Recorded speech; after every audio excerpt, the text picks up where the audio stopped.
This is a new feeling. Pride in someone else. Shut your fucking mouth! Shut the fuck up, you cunt! Shut it! Well, welcome back, everybody, to Weekly Recap. Orange Hat here, along with my friend Nerd with a Cigar. Kate, how are you? Hello, hello. Good to be here. And we are going to be covering some topics. The first one is not going to be part of an article because, well, unfortunately, Bounding into Comics refuses to cover the Alec Baldwin stuff. So yeah. Okay. I'm sorry. I just do kind of feel that Bounding would actually prosper a little bit if they reported on the Alec Baldwin stuff, and it does kind of annoy me that they don't. So, you know what? I'll give my thoughts on it from a different article. I'm not going to be bringing up an article for that specific topic because, honestly, I already discussed it in the video, but I am going to want Kate's Input. thoughts on it. Yeah. Okay. So, before we get started, tomorrow night, a special Orange Hat Uncensored, starting at 10 p.m. Eastern, folks. Me, Janet from Another Planet, and Kate, and maybe even Ruben Christopher Haynes will be coming together to discuss a topic of the fact that Hollywood's influence and news about Hollywood controversy is important despite everybody's sole focus on politics, where politics is indeed important to our social structure. Unfortunately, so is entertainment. And we are going to be discussing that tomorrow. And so tune in on that, as well as tune in for Tuesday, where I will be discussing the Predator franchise, both movies and video games that I have played and enjoyed. And Wednesday, I will be putting out a video if I find a good topic. And I will also be searching for a theme for May. 4 Tuesdays in May, so chances are I will be giving my thoughts on, well, I have an idea. May is Star Wars month. So the Tuesdays of May, Yeah.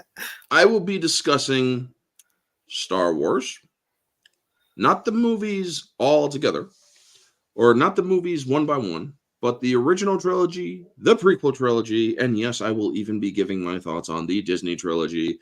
And the fourth week, I will be giving my thoughts on popular topics and my thoughts on the EU, favorite stuff and whatnot.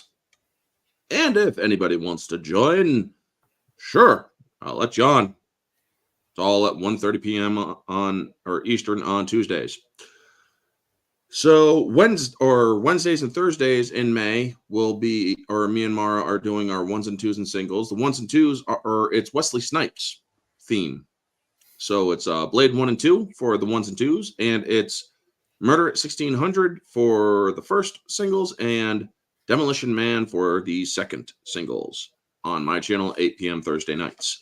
That will be the second and third weeks of May, because May has, 5 weeks in it. So with that said, let's say hello to the chat. We got some people here already. We got Neozoic, Howdy Orange, and other folks in the chat, and Kate as well. Which villain organization is better or interesting? Death Eaters from Harry Potter series or pure ones from Guardians of Ga'Hoole? I honestly don't know too much about the Guardians of Ga'Hoole. I've seen the first movie, thought it was okay. Death Eaters, I thought was an interesting villain organization. And yes, I know that you met or didn't know, or that you were clarifying it's not who would win in a fight. Obviously the Death Eaters would win that one. I always thought that they should have been called Death Dealers, but that's just me. Well, Death Eaters because Voldemort wanted to defeat death. Right. Like I get it, but I don't know. Mm-hmm. And hello to Happy Dinosaur, Geek Detective Pierce. Good to see you. Good to see you. And so yeah, our first topic, folks, is Alec Baldwin versus Crackhead Barney. So Alec Baldwin goes into a coffee shop, and unfortunately, there is this crackhead named Crackhead Barney, who she goes in. She's a social media influencer, a TikToker, crazy loony fucking leftist, to be, or is basically what you would call it all, or you all would call it. And well, she decides to get up into Alec Baldwin's face. Alec Baldwin, say fuck Israel. Say that you're pro-Palestine. Say that you're anti-genocide. Alec Baldwin is ignoring all of this. Or anti-Israel and pro-Palestine and all that. And he's ignoring all of this. And then she starts saying, why did you kill that woman? You should be in jail. And whatnot. And it's like, oh, here we go. So he then the video cuts after he's like, hey, do me a favor. And he smacks the woman's phone.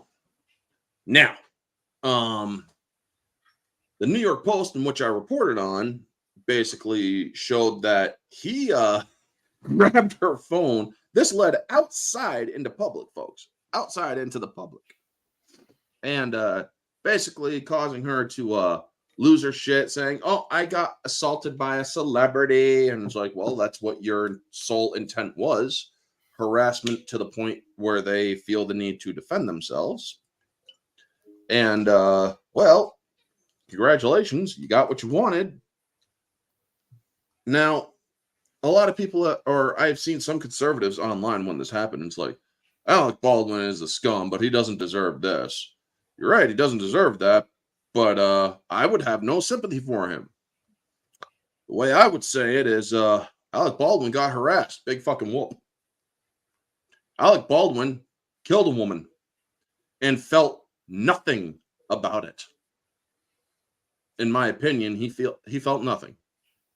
The man called his wife up outside of the church in this movie set, and is like, don't cancel your flight plans, dear. We're going to go out and or enjoy ourselves. This was minutes after he shot a woman and killed her. So, yeah, this crackhead Barney, this chick, I think that she shouldn't be going around harassing people because one day she's going to harass the wrong person and they're going to be, less tolerant than a celebrity. And yeah, I just hope that sort of bad karma doesn't affect her or eventually come for her.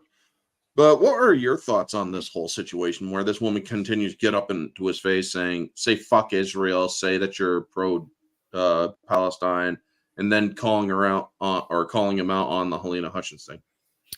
You know, it's funny because a lot of celebrities move to New York because New Yorkers are kind of too cool to run down the street and shout at a celebrity. You kind of just see them, you smile,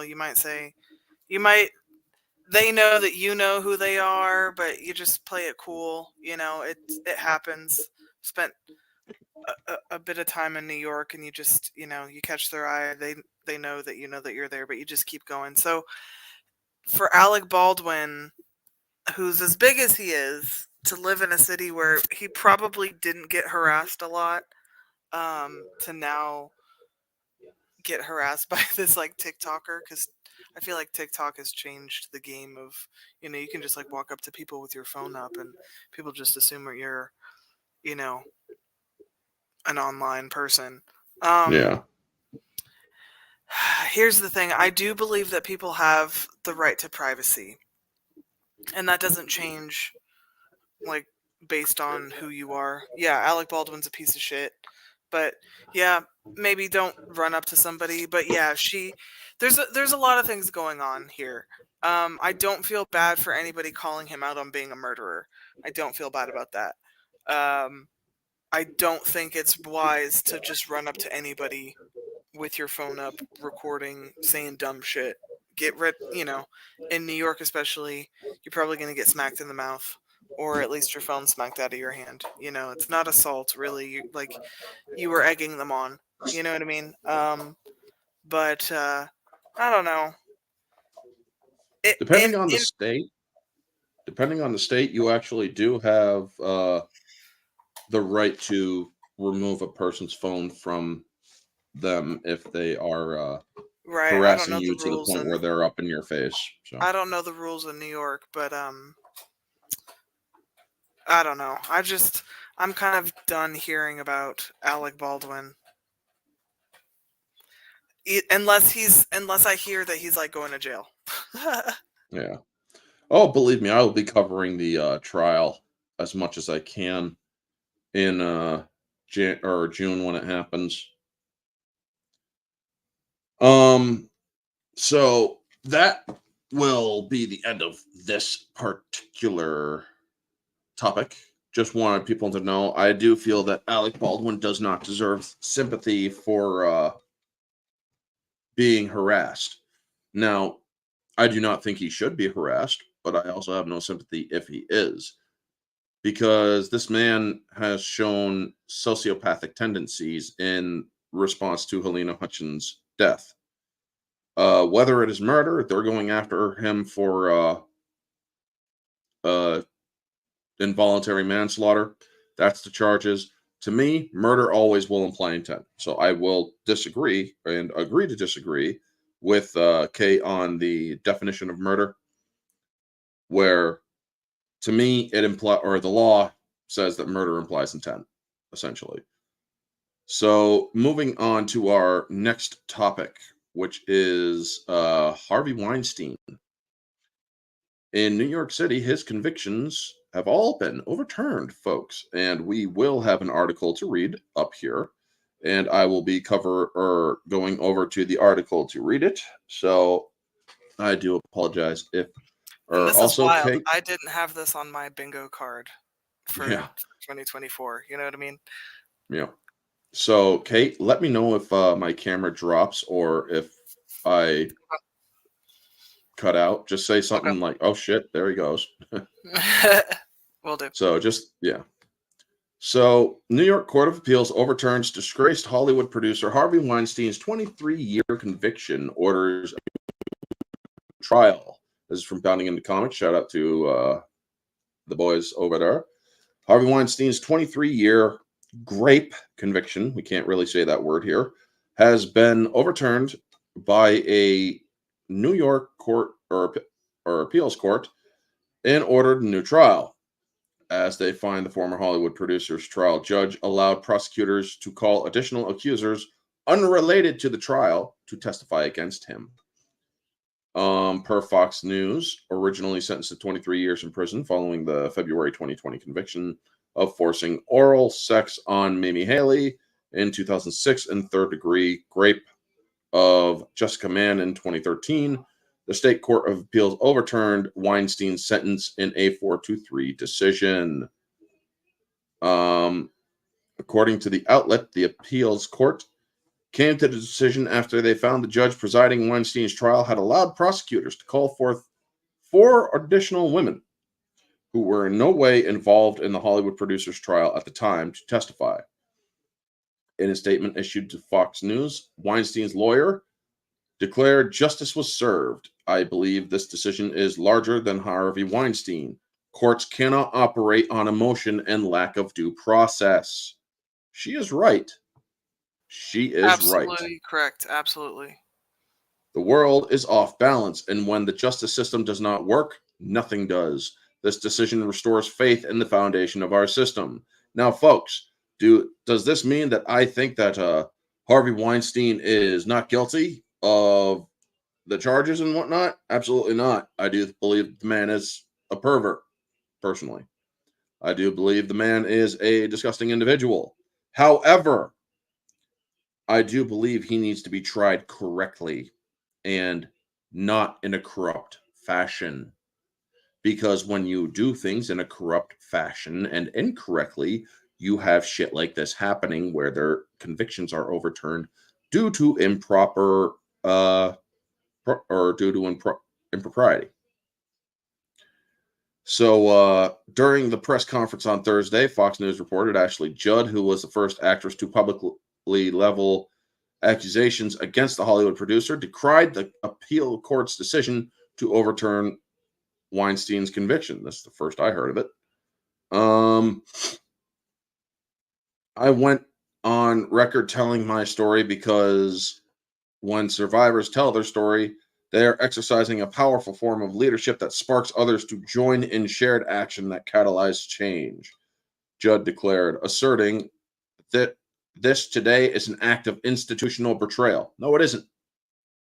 I am sorry that that has happened to you, Ashley Judd. I am sorry that you had to endure that violation against you. But he would, or the evidence that convicted this man had nothing to do with the charges that were relevant to the case. Those additional women should not have been called to testify. And it's being retried, right? So it's not like he's not going to get... Yes, he is getting retried. Also, he's not released. He's still sitting in Rikers right now. Then there we go. What's the injustice? The injustice is that they honestly are too stupid to look at the bigger picture at hand, in my opinion. But in their minds, the injustice is they overturned the conviction because, for some reason that they felt was not important enough to overturn. When justice in law is legislated based on merit, or not merit, but emotion instead of facts and evidence, I'm sorry. Then it's a bad turn of events. It's a failed system. Yeah, it's a bad road to go down for sure. Mm-hmm. Kind of like trying somebody because of mean tweets, and instead of the fact that something that he actually did that was criminal, which, well, we haven't seen anything really of the case that he committed that was a crime. But moving on, I stand shoulder to shoulder with women who have bloody knees because male sexual violence may knock us down, but we get right back up, and together we struggle for freedom from male entitlement to our bodies. Okay. I am not outright denying that there was those kind of horrific violations in Hollywood. I want to clarify that before I say the next thing. If you are, say, going in for an audition or to set up an audition, and you agree to the full situation where you know you are going in informed that we'll meet up at this hotel, maybe we can have a good time together, sexual relations and whatnot, and you agree to do that, you go to the hotel, you do the deed, and then years later, you regret having done the deed. Guess what that does not equal? That does not equal sexual assault. That does not equal grape without the G. That doesn't equal that. That equals regret after sex. If you agree to do it, you are therefore and thereby consenting. And if you agree to do these deeds, knowing that this was the intent, and you still agree to do it, you haven't been sexually assaulted. You have what's known as regret for doing something you wish hadn't or you didn't do. Regret is an emotion. And a person who you had or whom you had sex with agreed to have sex with as well. And profited therefore afterward due to a role in a movie. That's also what's known as a quid pro quo. Wait, are You you there- arguing that he didn't rape anybody or grape anybody? I'm sorry. No, I am not arguing that. Okay. I am simply saying that if women, or I am not saying that women haven't been assaulted by him. I am simply saying that if women agreed to do all this stuff and then years later they regret it, that does not equal grape. It doesn't. I'm sorry, it doesn't. If at any time they said no, or I'm done, or I don't want to do this anymore, and the guy continues, then it does equal grape. Where if they continue to push after they say no, therefore, or consent has therefore been revoked. You cannot continue the act and call it consensual. These are basic facts, folks.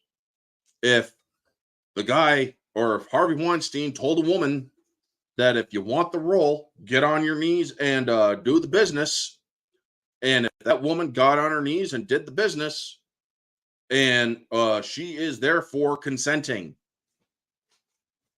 If she regrets doing it or she doesn't want to do it, she should make it known immediately, right then and there. I'm not going to do that. How dare you? Now, yes, I am not discounting that the trauma of such an action can harm a woman or anybody or a victim's mental state, where they will feel a great deal of shame and whatnot. I am not discounting that. However, you got to battle through it in order to make sure that it never happens to you again. Physical evidence is the best case against these sort of case, or in these cases. Physical evidence. Because if you are saying that a person did this to you 50 years ago, how are you ever going to prove it unless you have somebody in the room witnessing the event? I'm sorry. I am a person who believes wholeheartedly you need the full facts and evidence to back you up, especially if you're coming in years later to say that this happened. Because, or I'm not saying it didn't happen to you, but it's going to be damn hard to prove if it did. And that is where our justice system, while it's not a perfect system, it has to be that system, because you might be risking sending an innocent person to jail. What if this person made up this whole story and there is no real evidence to suggest it happened? What if there is what if X plus Y doesn't equal Z? I'm sorry, folks. These things have to be considered. Now, again, I'm not discounting that this stuff happened in Hollywood. Of course it did, and I do not condone it at all. But I would rather this man be charged correctly, convicted correctly, and go to jail as a result of the system doing its job correctly. What do you think? So, I absolutely agree on people should be tried correctly. I think it's a knee-jerk reaction to say that, like, oh, the system's rigged, blah, blah, blah. Like, he's not being released. Like, calm down. He's going to be retried. And odds are probably that he will get convicted again. Unless, they can't find an unbiased jury. That's the only thing I can think of. But as far as Yes. this is like a side point, but it's related.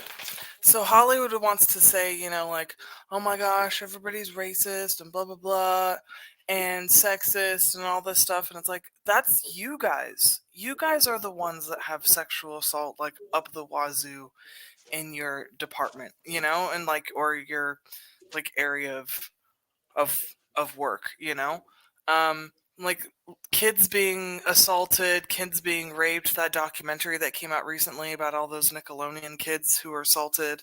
We've got all of these women who talk about how skeezy Weinstein was. And so not just like on top of the rapes, he was just, that quid pro quo thing that you were talking about of like, well, okay, like sleep with me and you can get the part. Only skeezy people do that, only skeezy people want to trade sex for things if they're in a position of power. So for Hollywood to come out and just like point the fingers at the world and say like, you're the sexist ones, when they're covering up pedophilia and covering up all of these other things, like I think it was who's the guy who's in all the Bourne series? What's his name? Matt Damon. Matt Damon, he squashed a New York Times article that was going to come out exposing some of the Harvey Weinstein stuff back in the day, but he covered it. He got it covered up because he had just signed on to 3 movies for his Bourne series. So it's like everybody was covering it up. Everybody freaking knew about it, and it was just a thing. So for Hollywood to be the ones pointing the fingers at the world, it's funny when this is the scandal that's been going on. And Harvey Weinstein isn't the first, and he probably won't be the last. So no. But I do like that he'll get retried. I'm not worried that he won't get retried again or convicted again. Hopefully the prosecution gets its freaking act together and tries him correctly, and gets a solid conviction, because this guy's old as shit anyway, so it's not like he's... And not only that, as it says right here in the article, as the outlet points out, however, Weinstein's New York convictions being overturned does not mean he will be set free. Right. He's being extradited to California in July 2021 following his 2020 sentencing. And as 4 women raised allegations, or as other 4 women raised allegations, sentenced to serve 16 years in February 2023, Weinstein was originally found guilty in Los Angeles as well. So he's not going free. This man will most likely die in prison. He's walking with a walker. He could barely get around. Right. Yeah. And in 2022, he was found guilty on 3 counts, and involving unarmed or unnamed woman referred to as Jane Doe 1, and California Governor Gavin Newsom's wife, Jennifer Siebel Newsom. He did the governor's wife? Eesh. I feel bad for the governor's wife. Hey, Vanya, good to see you. So, continuing on. At the time, Los Angeles sentence added the results of the New York conviction in March 2020 when Supreme Court Judge James Burke sentenced Weinstein to a minimum of 23 years in prison, specifically given 16 years for attacking Mimi Haley, 3 years for forcibly assaulting man. Furthermore, Weinstein also faces indecent assault charges in London, with a woman alleging the former film producer assaulted her in August of 1996. And considering the UK is guilty until proven innocent, and it's based on the accused to prove their innocence. Good luck doing that. The UK is has a backward court system, folks, based on the evidence collected by the Metropolitan Police. So yeah, folks, Harvey Weinstein isn't getting out of prison. While, yes, women may feel betrayed by the justice system in New York, they shouldn't feel betrayed, because I would rather the man be charged correctly than cheated, because that sets a dangerous precedent. What if one of these women went on to commit a felony? Oh, I don't know, say murder. And then during the trial, witnesses that have absolutely nothing to do with the crime that was committed come in and say that, well, she did horrible things to me and therefore she must be guilty and whatnot. And they convicted her on those, or based on those testimonies. I mean, she kicked me in the shin. She must be a terrible person. Character witnesses are a thing. So it depends. Character witnesses, yes, it establishes the character of the accused. Depends on what they were. But they cannot provide actual evidence. They can't, or their words cannot be used to sway the jury. Or their words cannot be used as evidence. They can be used to allow the jury to understand how a person is or what kind of a person they are. However, they cannot use that in reference to did they or did they not do it. Where's the evidence to prove that they did? I see. So only specific convictions that are being overturned, and not all of them. All of the ones in New York have been overturned due to the improprieties riot. But in California, his convictions have not been overturned. He's still going to do time. And they are going to retry him. So any final thoughts on that? Nah, people just need to stop freaking out and having a knee-jerk reaction. Like, I feel like this headline should have just been like, come and gone.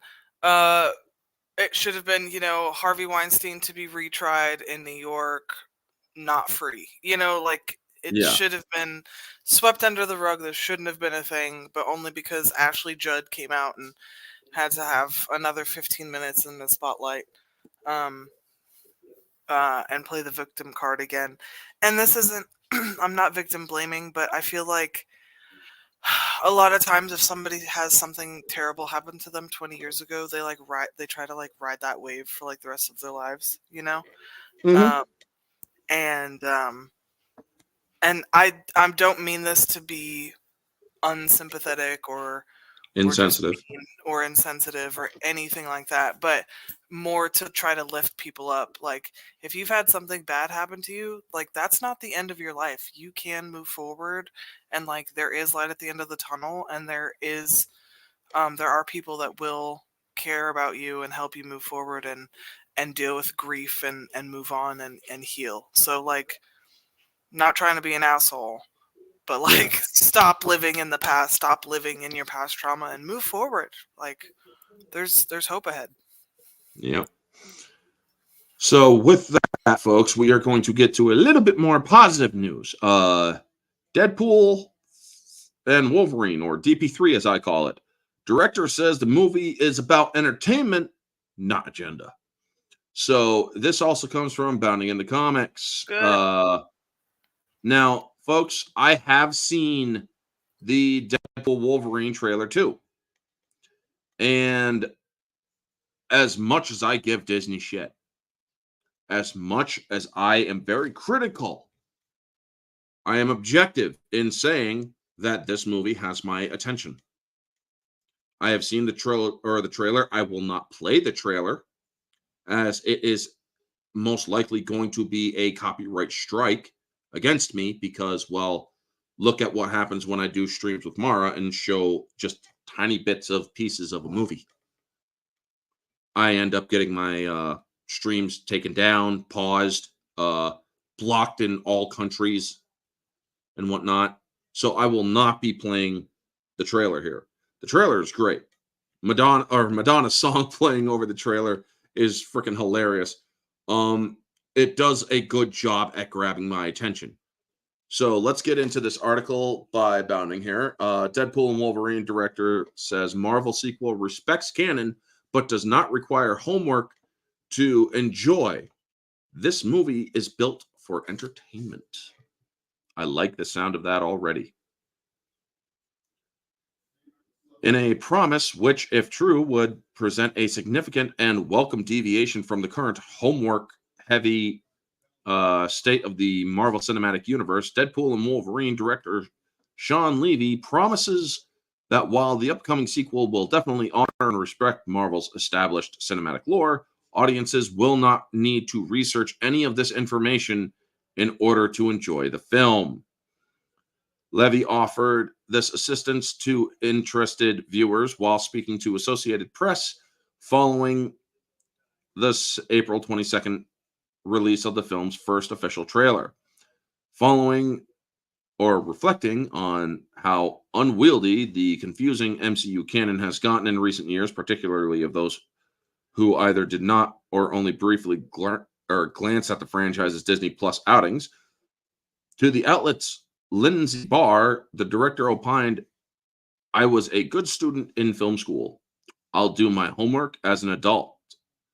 But I'm definitely not looking to do homework when I go to the movies."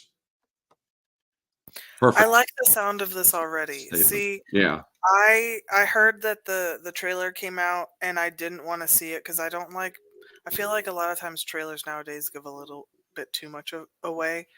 Yeah.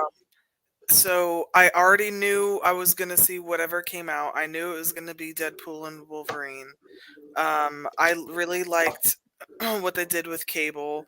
I liked the first Deadpool, obviously. I've seen a screen grab, I guess, of one of their screen tests of I forget her name, but the actress who played his girlfriend in the first two movies. She's yeah. back. Miranda Baccarin. Yes, I saw that she was back. So I already have a small sense of what I don't need like a plot going in. Like I want to go in fully unprepared, if that makes sense. Oh yeah, I hear you. So I'm not going to watch the trailer, but I'm excited about this article, like the things that I'm hearing in this article. Like, we want to entertain, but we don't want you to have to do homework. Perfect. Yes. I want to laugh, and I want to see Deadpool and Wolverine just, Here's a question from Neozoic. Do you think Deadpool Wolverine will follow the same path as Spider-Man No Way Home, where it's all the hype and the movie may be success because of nostalgia, or what other answers? I don't know. Because one, this is a Wolverine we haven't seen before. That is, or basically very clear from the comic or from the trailer. This is not the Wolverine that died at the end of Logan. Yeah, that's a different tree branch of like the story. Yeah. So we are going to be seeing a totally different story here. Is this uncanny Wolverine then? I have no idea. This is a different Wolverine that apparently failed his universe. Because we know that from the last movie, he has Cable's time travel doohickey thing. So, but I think it's promising, and I hope it's not nostalgia baiting, but it's promising because Ryan Reynolds is a fan of Deadpool, and I think he wants to make up for X-Men Origins Wolverine. They're meeting in that one. I think he wants to make up for that. So the ending in Deadpool 2 basically confirmed that. So I think this is that. Yeah, he straight up went, or you've seen Deadpool 2, he straight up went back in time using that thing and straight up murdered that version of himself. Yeah, he's like, just cleaning up the timeline, guys. Like, so he's a fan of the stuff, and since he has been a producer, I believe he was a producer, he helped to get the first one made. I know that. Yeah. So if he's still as heavily involved in these ones as he was in the first two, then they gave him full creative control in this one. Yeah, that's as they should, because and that's what they should have done with a lot of franchises. Give the franchise to a nerd who loves the story. So this sounds hopeful. I like this article so far. Please. Yep. So continuing on, to this end, he then revealed that when it comes to Deadpool Wolverine, I very much made this film with a certainty and healthy respect with the gratitude towards the rabid fans or fan base that has peak fluency in the mythology and lore of these characters and this world. But I didn't want to presume that. This movie is built for entertainment with no obligation to come prepared with prior research. Great. Offering one last thought on the topic with his time with Bar drew to his close, the director ultimately affirmed audiences are hungry for a great time at the movies. They want to be delighted, transported, and entertained. And when they are given that, whether it's Barbie, Oppenheimer, or any other number of recent movies, they show up. This movie is built for audiences' delight. I think that they're in for a very fun ride. If it's Deadpool, I'm pretty sure it's in for a good ride, folks. As noted above, Levy's interview with the Associated Press comes days after Deadpool received the first full trailer. Its brief runtime giving audiences the first look at a number of the film's various callbacks. We aren't going to be getting into it or into anything because I don't want to spoil too much for Kate because it might discuss something that she would want to go in fresh on. Possibly the last Hail Mary play before the MCU has to save itself from completely collapsing. Deadpool and Wolverine is currently scheduled to portray its way onto theaters in July 26th of this year. Nice. That'll be a fun summer flick, you know? Oh, definitely. Yeah. And it's still like, I think it's so funny the way that they advertised the first Deadpool because it came out on Valentine's Day. Yeah. And I don't know if you remember the billboards, but it was like, all cutesy and shit. And then when it was coming out on DVD, I would go to Walmart or Target, and it's nothing but Deadpool on all of these covers, including movies that weren't even Deadpool. It's like Deadpool, Shark, Jaws. Okay, let's watch Home Alone. It's Deadpool, or it's like Deadpool all over that fucking thing. Yeah, it's like Deadpool looking around the Empire State Building and Deadpool reading the newspaper and shit. It's like, what the fuck? It was just hilarious, man. it was great. So, I think that should be good. I'm looking forward to that. July. All right. Oh yes. And also for our closer, unless we have anything else we want to talk about later, so far, folks, Godzilla Kong star Kaylee Hottle defends human representation in the Monsterverse, basically saying it's still vital. Now, folks, before we get into the article, I do want to clarify. I've seen the movies. I like the Monsterverse for the most part. King of the Monsters is okay. I mean, Millie Bobby Brown, as much as of an actress as she is definitely the lowest mark of the Monsterverse. I mean, and that's saying something because, well, Brie Larson and shit was also in the Monsterverse. However, oh yeah, and Loki. Yep. Tom Hiddleston was great in Kong. Oh yeah, that was and great. I will say that Brie Larson was okay in Godzilla Kong, or in Kong Skull Island. Yeah. But she was the photographer or whatever. Yeah, because that her activism actually made sense back in the 70s when women were fighting for their shit. She did well for that character in that particular. Yeah. I didn't hate her in that role. No, I didn't either. The girl, the hard of hearing girl, the Iwi girl that's deaf in Godzilla vs. Kong and Godzilla Kong here, who played Gia. Yeah. I thought she was the best part or the best human element of Godzilla vs. Kong. She was the best part. Her acting was phenomenal. As a first-timer little kid going into it, great job. Well, and it was neat too because it was based around speaking to apes through sign language. Sign language. So that was like right up her alley. So I have a feeling that like the set for her was very, conducive to that. Because she just had to sit there and sign with somebody. And then so yeah, that was great because there are a lot of scientists who work with apes and sign with them and stuff. So it would make sense for her to be there with her mom, You know what I mean? Yep. And in this movie, I liked her character even more. Her character got a boost of importance, which was nice, and it didn't push any social agendas or anything like that. That's why I like this movie. It's agendaless, or these movies weren't agenda driven. And Right. while that is a factor, I also thought that the movie did okay because it didn't have too much human shit in it. It had just the right amount.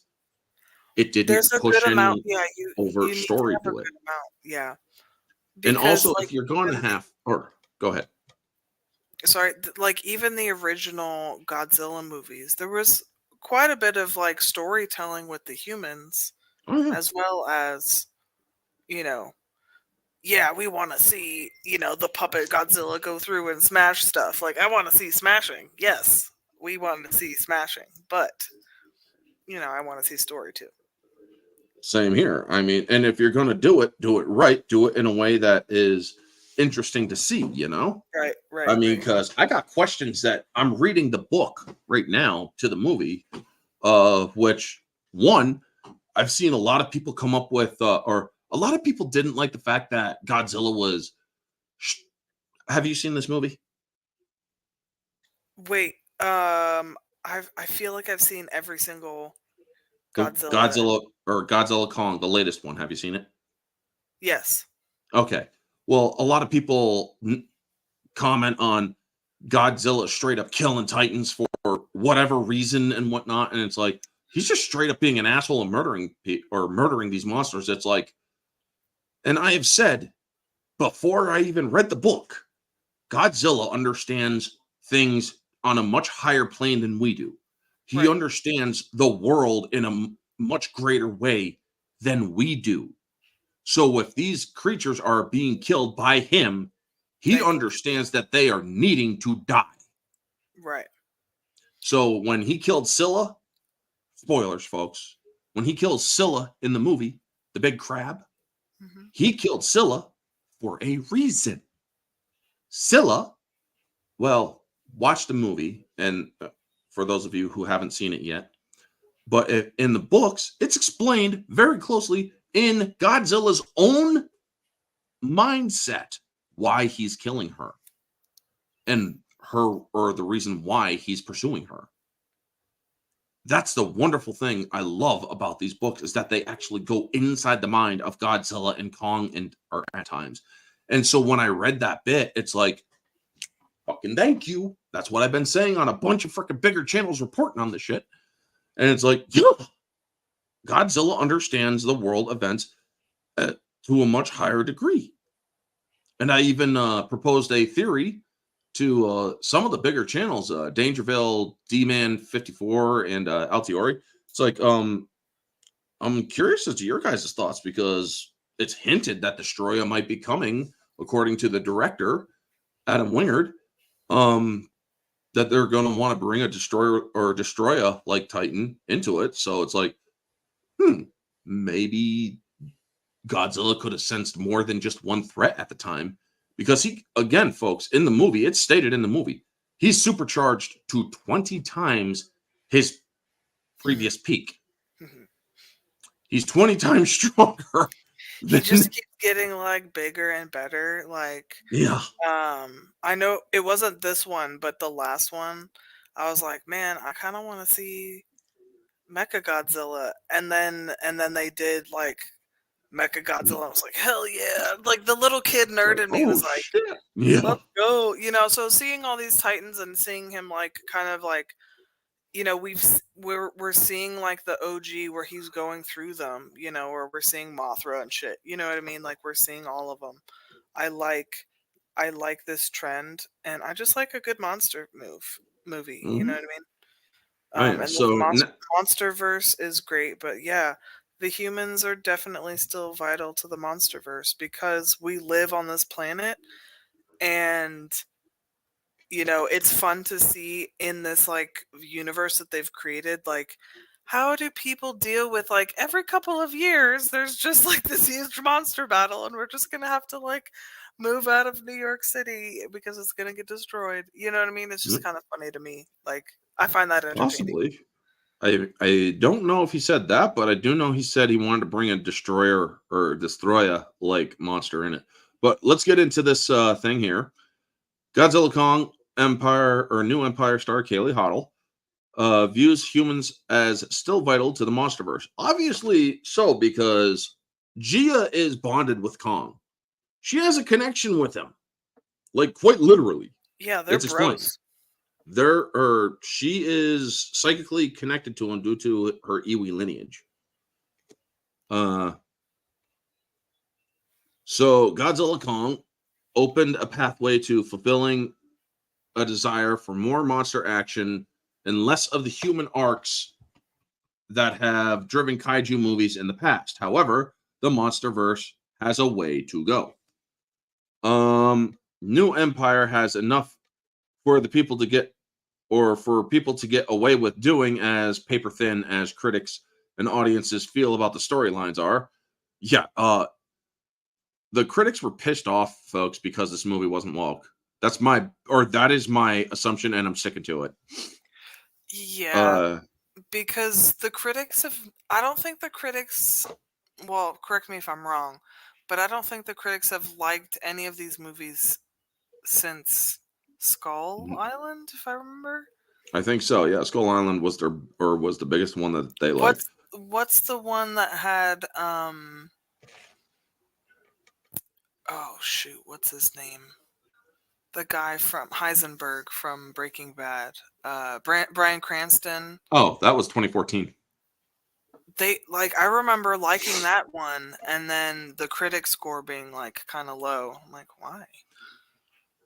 Yeah, it's because they actually felt that Bryan Cranston was going to have a huge role in it, and then he ended up dying in like 20 minutes. But like, oh shit.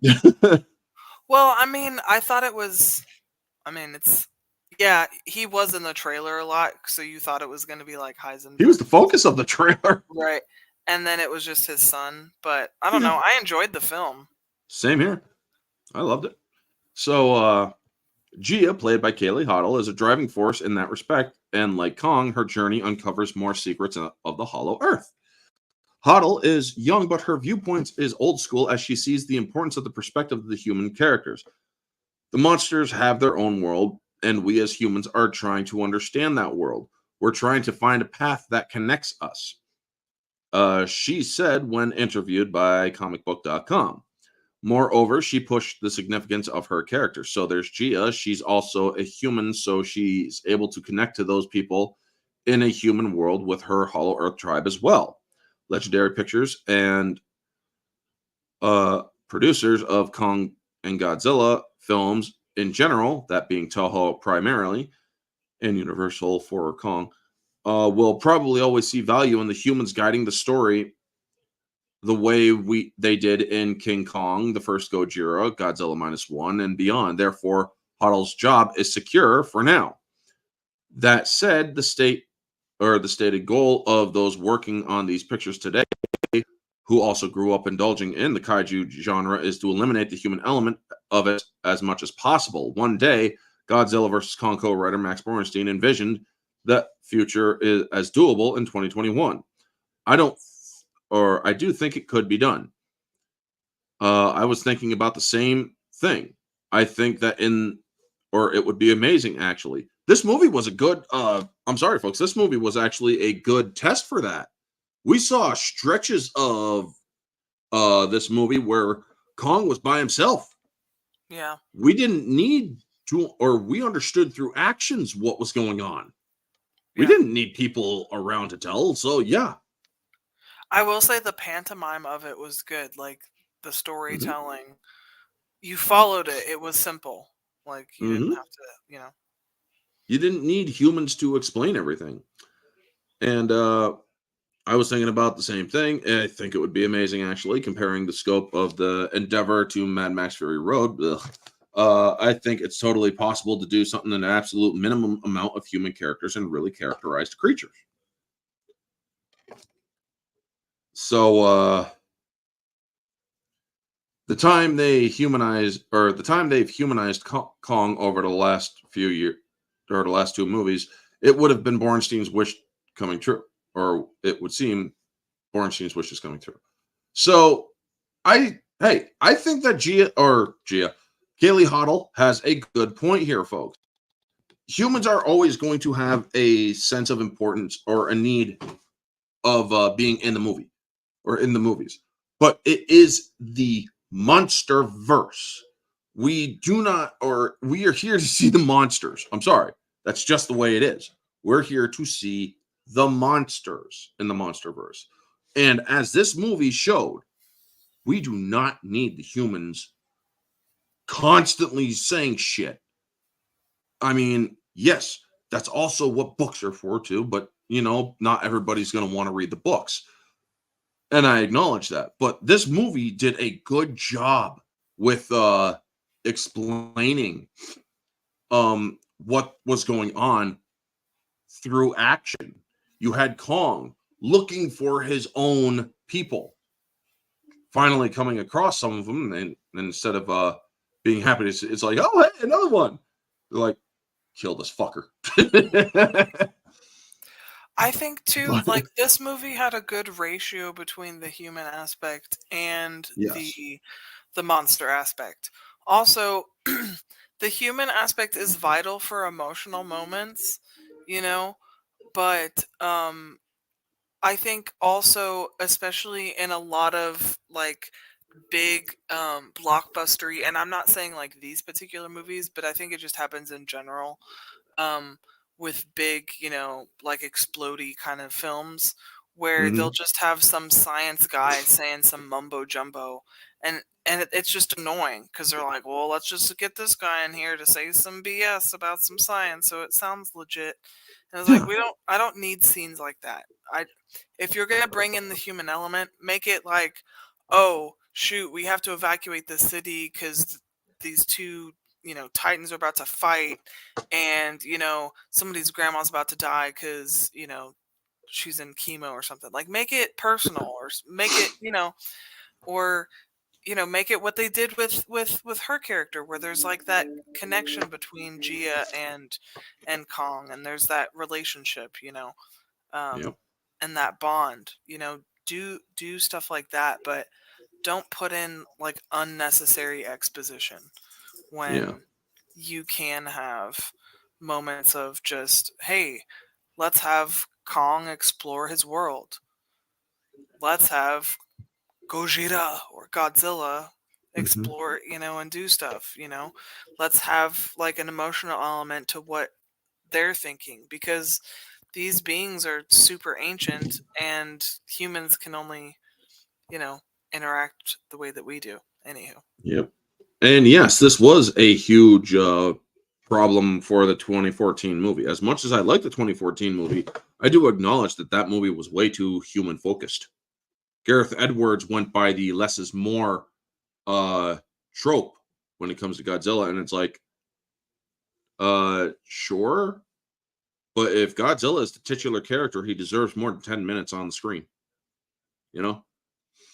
And do you think that, or do you think this is different, like, say, the Transformers live action film series, where it has the same criticism as Monsterverse, too much human focus?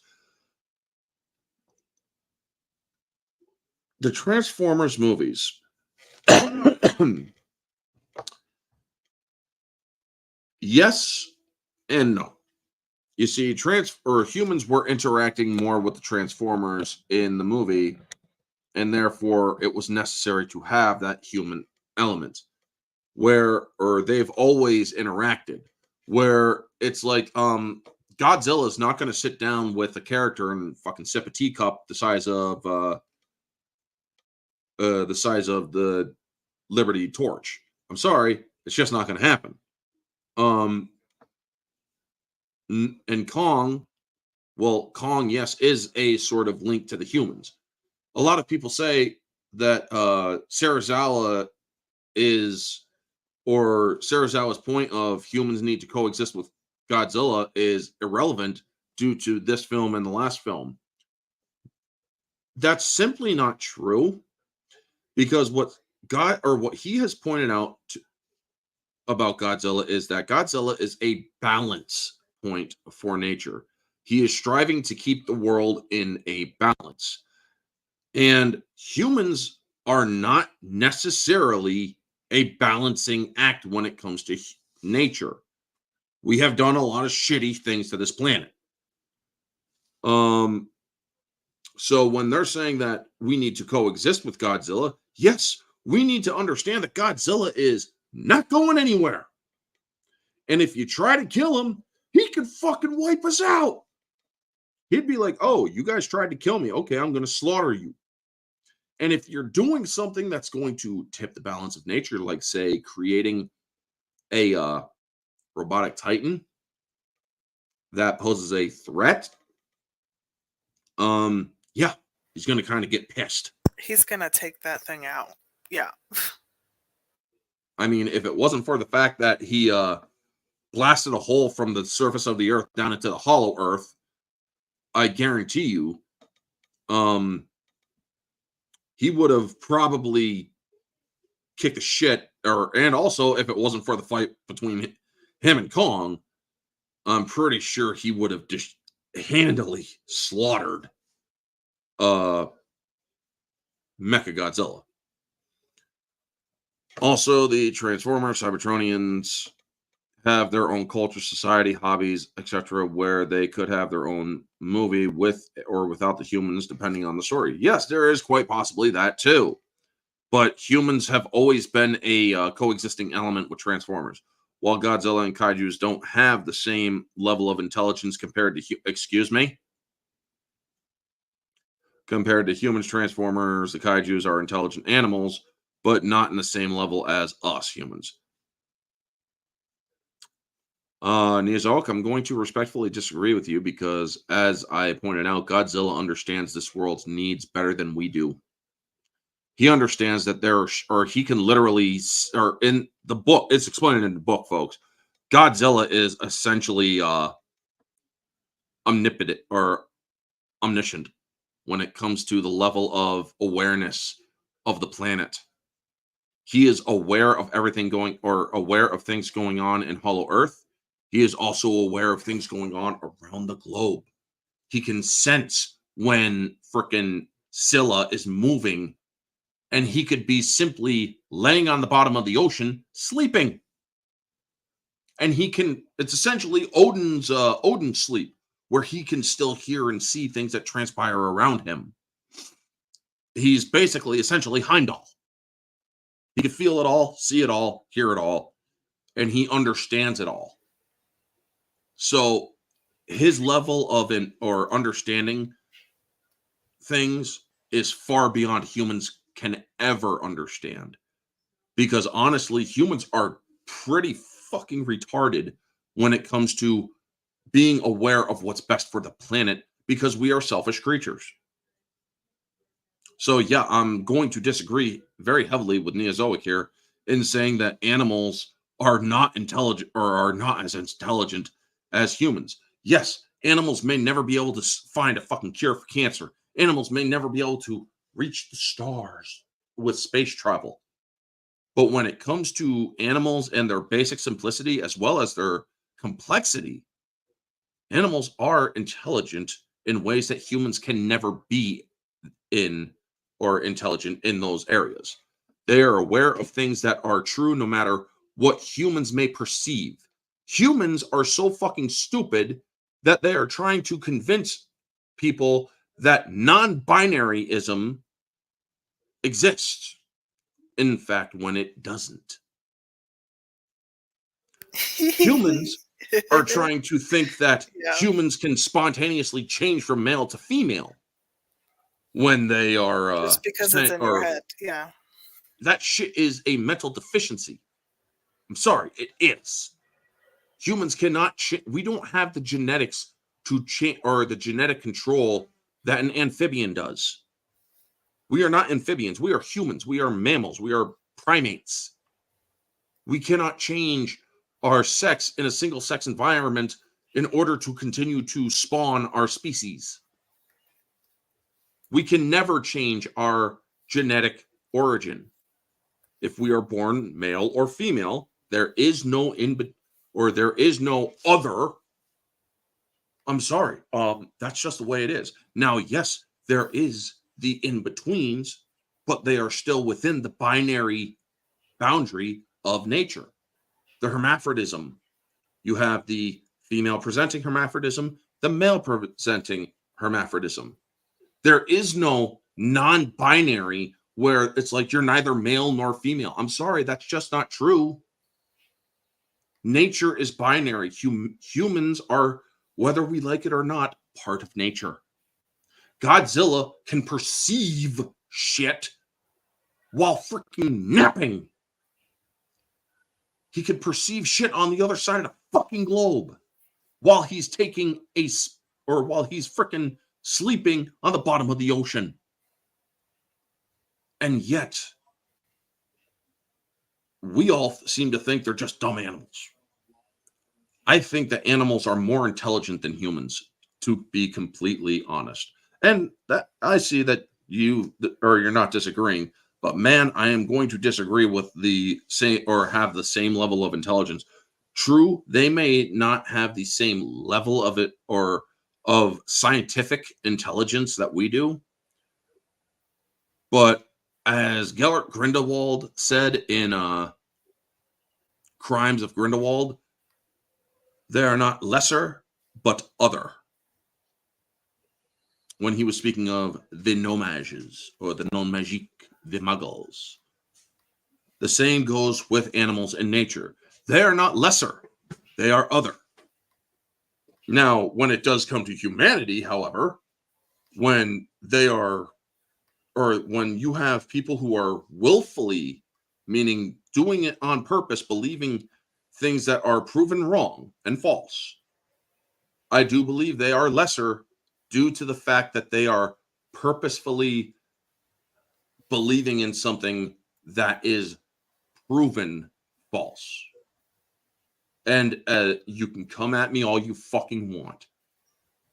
I am sticking with the facts of our species that have endured for thousands of years since we have evolved into what we are now. We will never be anything other than male or female. And we cannot change that no matter how much we want to butcher our bodies in order to think or in order to satisfy the mental picture we have of ourselves. But when it comes, but getting back to the topic, I do agree with Kaylee Hottle. That's basic animal instinct enhanced with Godzilla. Enhanced, yes, but also complex to a degree where he understands that shit needs to be done, and in order to do it, he does need to kill. So one way is I actually agree with Godzilla, but I'm not going to say much more than that. He understands the needs or the greater good of a sense for what's best for the planet. Humans we are idiots when it comes to stuff like that. We focus on what's best for us, not for the planet. Any final thoughts? No, that's all I got. But yeah, I'm you covered it. He's just the balancing act. So sometimes it's good for humans and sometimes it's bad, which I think that's what makes the human element interesting. Where it's like, oh, which is it going to be this time? You know. Mm-hmm. I mean, him going after the Apex facilities, it's because he was sensing Ghidorah at the Apex facilities because they were using the brainwaves of Ghidorah to add to Godzilla or to Mechagodzilla. He understood that these sites where he was sensing these things were a threat to the planet because Ghidorah was a threat to the planet. But then on top of that, you just get like a really dope scene of him just like, pardon my French, fucking shit up there and just like going ape shit on on Mechagodzilla, which is just a really fun movie that just makes for really fun entertainment. Yep. For a monster flick, you know. Oh yeah. And so far, where I am in the book is Godzilla. As far as I am in the novel right now, Godzilla is just starting to attack, or just starting to go after the French nuclear plant, where he's going to feed on the nuclear energy there. Now, folks, that's something that I absolutely love about GXK, is that they actually showed Godzilla feeding. For the first time, we see Godzilla feeding on radiation. So it's like, damn, that's awesome. We finally get to see it. You know, this is something that I have been thinking. It's like, how does he feed on radiation? Does he like absorb it through his skin? I mean, like, what? You know? But now we actually saw him sticking his head in the damn thing and sucking all that shit up. And it's like, woo, cool, you know? And yep, after all, there are many examples of animals have human intelligence: dolphins, chimpanzees, ants, dogs, cows, etc. Yes, and in some ways, all of those animals are smarter than humans. Good one, right? Feeding on these radiation. But yes, in many ways, dolphins actually use more of their brain capacity than we do. Chimpanzees, they understand things a little bit better than we do. Ants, they're very social creatures. They're of a social aspect. They are of a hive mind. Dogs, they are basic, but they also understand things as. And crows, they're incredibly social. They understand that you should, folks, when it comes to crows, look up crow funeral on YouTube. Because crows hold funerals for their fallen. And there was this woman who wore a mask and brought a crow into, or a dead crow, a stuffed crow. It was already dead, and brought it into a park where a lot of crows were around, and they were expressing their dismay. And then she came back the next day without the dead crow, but with that same mask on, and the crows were very pissed off. They were dismayed that this thing they associated with the death of their fallen was back. So they are able to remember things. And in other animals, still can tell what a glass window is. Yes, some can. Oh, also forgot to include elephants. Yes, elephants are extremely have great memories. Dogs also have great memories, folks. There is the case of the German Shepherd that skipped several lanes of traffic to highway traffic, that is, to attack somebody who had who had struck his owner years earlier. They have great association. They have good memories, and they associate things based on like smell and different words. Like when you're training, because I have a German Shepherd lab, so like working dog. His word association is amazing, or just like the way that he learns the schedule. Like I get home, he knows like, okay, we're going for WALK. I can't say it right now because otherwise he'll get up. But no, very smart. And they're smart in different ways. Bees, fascinating creatures, but yeah, I do enjoy in this last one how we got more of the animal aspect of, or like the monster aspect, if you want to call them, because it was really cool just seeing them interact with the world and stuff. Oh yeah. Now, folks, that is going to bring an end to tonight's weekly recap. Stay tuned for next week. We will have more topics to talk about.